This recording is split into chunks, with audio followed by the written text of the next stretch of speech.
өлүк ечким баш эмес, аны түшүнбөй коюу жакшы эмес. Бирок акыйкат айтсаң чоңдоргоң ар дайым эле жакшы эмес.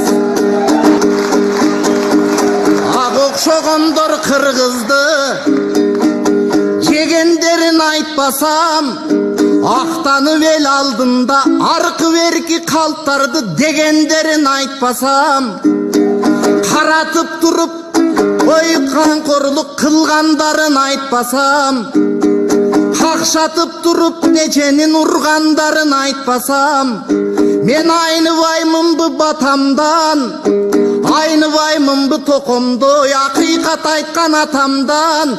Эгер мен акын болбой койгон, акын болбой ак койдум, алардын эгер айтпасам калкым чийгиле мени катардан.